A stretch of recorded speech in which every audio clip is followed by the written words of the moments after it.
I'm on the stage after the second Super Bowl. I'd already made my plans to go to the Keys and go fishing. Phone rings, it's the president. Hello, this is President Clinton. Coach, congratulations on winning the Super Bowl. We want you to come to the White House.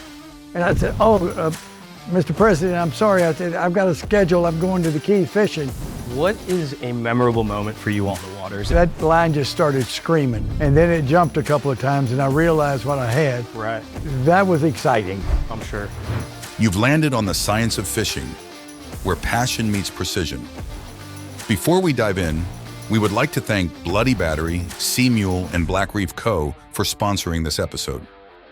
What's going on, everybody? Mark here with the Science of Fishing, and today we have an absolutely incredible episode for you. We're right here, Hall of Famer, Coach Jimmy Johnson. How are you, sir? I'm doing great. You got a great tournament here with JJ Fish Week. I walked down the hall and everybody said, Coach, great. It's a great tournament. Love it, love it.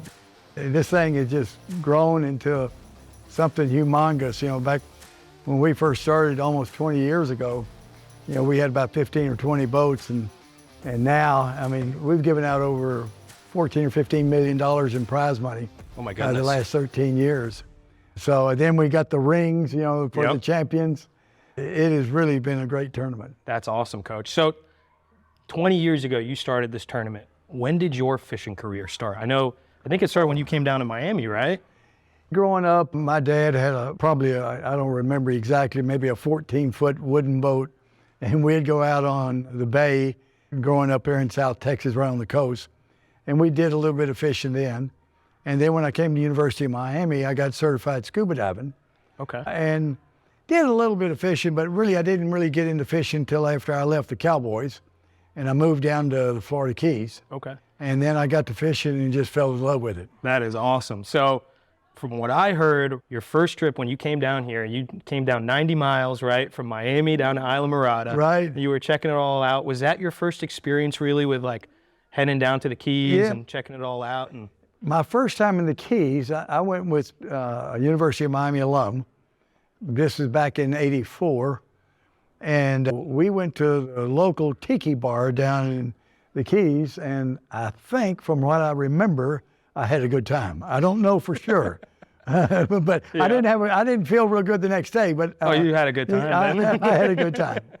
That is awesome. So throughout the years now, you are a salty dog. You're an experienced fisherman now. From what I know, you caught a 300-pound blue by yourself down when you were in the Keys. You said how many blues have you caught alone? I've actually caught 5 fishing by myself. Wow. To the point I don't want to catch any more. Really? It's hard work. I got to run the boat, got to get the lines in. Yeah. I hook one now.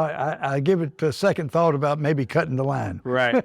You want to break them off. It's a lot of work. I like to catch mahi. I like to catch wahoo. I like to catch tuna. My wife actually caught a sailfish this week. And we were out there for about 30 minutes. I don't like to catch sailfish because they tangle up in my lines. Right. And so, I do relaxation fishing. Sure. That is awesome. So relaxation fishing, is there, do you want to relax while you're on the water? You want all that, but is there a fish that you want to go after more than any other? I enjoy catching wahoo. Okay. Because, that line will be screaming. Right. And it's good eating fish. Yeah.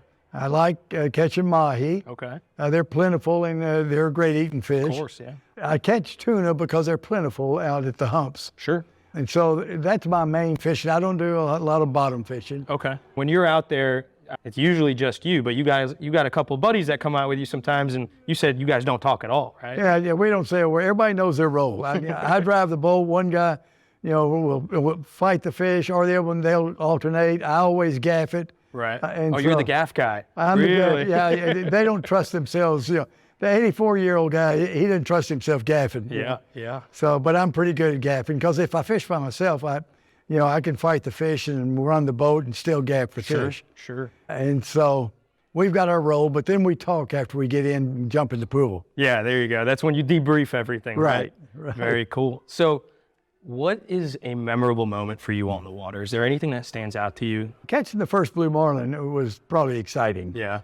What did you think? What was the first thought? Did you think it was a wahoo? What did it do? I had no idea. That line just started screaming. Okay. And then it jumped a couple of times and I realized what I had. Yeah.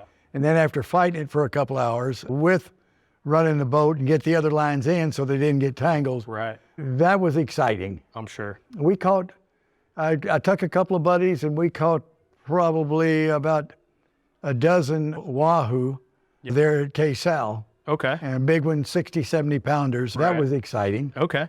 What about the 90-pound yellowfin you caught on a Kmart rod, right? Yeah, that was in the Bahamas, yeah. How was that?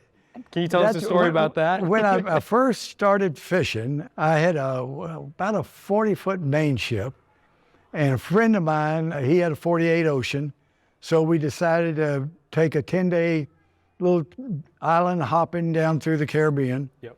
I had a couple of rods that I'd picked up at Kmart, one thing or another, and I hooked a big yellowfin, and I didn't have a belt or anything, so my wife put a towel in my shorts, and I fought that yellowfin and got it to the boat. I mean, great eating fish, great fight. Yeah. But, hey, you don't have to have all that expensive equipment to catch a fish. Right. Everybody's got to start somewhere. Right. But I hear now, the word around the block is you have a rod room full of like 100 rods. Is that right? Yeah, I enjoy going maybe to a flea market, one thing or another. Yeah.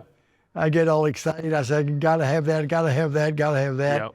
My rod and reel room is kind of a getaway room to where I can go and I can rig up some lures and fix up some rods and change the line. Right. That's another area that I can relax in. Because you might see that a lot of my things are relaxation. Yeah. Because I'm getting away from the stress of coaching. What was it like going from coach mode to fisherman?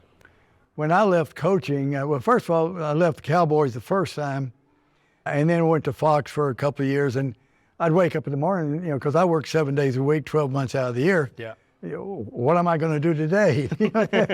So that's how I got into fishing a little bit. Then I went back to coaching. I'm saying, oh man, I think I missed the fishing now. And so I coached for about another 4 years. And then, I was away from my family a lot coaching, so I decided to retire and spend time with my family. That's awesome. From my understanding, when you were coaching and you won the Super Bowl with the Cowboys, you were standing on stage with Jerry Jones, right, and you get a call from President Clinton, right? Right. And you told him that you'd rather go fishing than go to the White House. Well, actually... In front of me, I have the Flushmaster by Seamule. This little device simplifies the process for flushing your engines. All it takes is 3 easy steps. Plug the hose into the device, plug the hoses from the device into your motors, and press on. That's all it takes to preserve the longevity of your motors, ensuring 100% clean water is running through them. So if you want to preserve your motors, go to seamule.com and go pick up a Flushmaster. What happened, we won the first Super Bowl, Yeah. and we went to the White House. We took the players and the coaches and everything else. And so I'd been there with Clinton, and plus we knew Clinton from back at the University of Arkansas. Jerry Jones, myself, and Bill Clinton, we all went to school together. Right. And so I'm on the stage after the second Super Bowl. I'd already made my plans to go to the Keys and go fishing. Right. And the phone rings, it's the president. Hello, this is President Clinton. Coach, congratulations on winning the Super Bowl. We want you to come to the White House. And I said, oh, Mr. President, I'm sorry. I said, I've got a schedule. I'm going to the Keys fishing. And Jerry, he grabs that phone and said, Mr. President, we will be at the White House. I mean, my first thought was, oh, wait, I got other plans. Right. How is that experience going to the White House after winning the Super Bowl? Well, we went to the White House after winning the national championship at University of Miami. Go Canes, baby. And that was exciting. With Reagan, it was, everything was very prompt and everything was just so precise. Yeah. And they held to the chief plan, et cetera, and everybody's at attention. With Clinton, they had an AstroTurf field, and hey, well, how you doing? Here's a jersey. I mean, it was a little different atmosphere between Clinton and Reagan. That's pretty incredible, though, to be able to experience, both spectrums. Every president is different. Right. So, you were a coach for a long time. You were a player. You understand the dynamics on and off the field. And when it comes to fishing, it's a little bit different. But when you come into competitive fishing, we're here at the Jimmy Johnson tournament, JJ Right. Fish Week this week. It's a different mindset for these captains and anglers at a tournament on that level. The Sport Fishing Championship has put out its own tournament called The Catch. Last year, Matthew Judon and Dalvin Cook won it, and they're coming back this year and they're looking to defend their title. So can you look into the camera as if you're talking to them, and can you tell Matt and Dalvin, can you give them a pep talk to get fired up, and how do you go back-to-back champs? Oh, no, I just say, hey, y'all enjoy your tournament, but you ought to be fishing in Jimmy Johnson's JJ Fish Week. That's where the fun is. I love that. I appreciate that, Coach. And, you know, you win back-to-back Super Bowls, right? So you do that. It's hard to maintain success at that level. And SFC's Justin Drummond, he's the captain of Team Quantified, and he's preparing for a run at a three-peat, right? So when you go into something like that, in terms of a high-level, high-pressure situation, how do you prepare, whether you're a coach or you're a captain and you're commanding your team to go into the Jimmy Johnson Fish Week, to go into the catch? It's high intensity, a lot of money on the line. People are watching.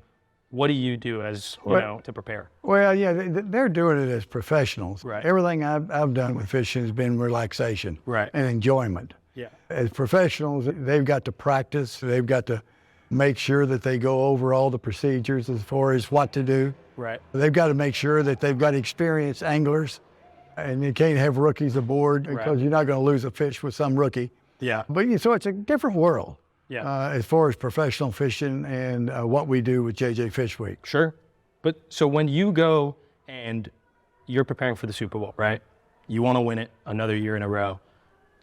Are you telling yourself, I am the king, I'm the best? What's the mindset to success is essentially what I'm asking. What do you do to make sure that you excel and make sure that your team excels? Well, obviously, you have to have confidence that you're going to be prepared. And Right. nothing really takes the place of hard work. Right. When you think you're prepared, you work a little bit harder. Yeah. And prepare again. Right. Go over it again. So, just like in the NFL, success is not who makes the most great plays. It's who makes the fewest bad plays. Okay. And so you got to make sure that you don't make mistakes. Right. And that's why you have to experience anglers. Right. That makes sense. So experienced anglers and preparation is really the key. Right. So when you're out fun fishing now, are you getting out there with that same mindset, or are you just out there having a couple beers and hanging out with the buddies? Well, I'm out there, relaxing. Right. And having some peace and quiet. Okay. So are we going to be able to see you sometime soon on the back of a big sporty, backing down on a blue Marlin, or is it the Keys really where you're going to be staying at down there? I've had offers to go around the world fishing for big tournaments, and I actually did go yellowfin fishing out of Louisiana with my buddy Terry Bradshaw. But other than that, I told him, I said, listen, only place I want to fish is about 15 miles from my house. Yep.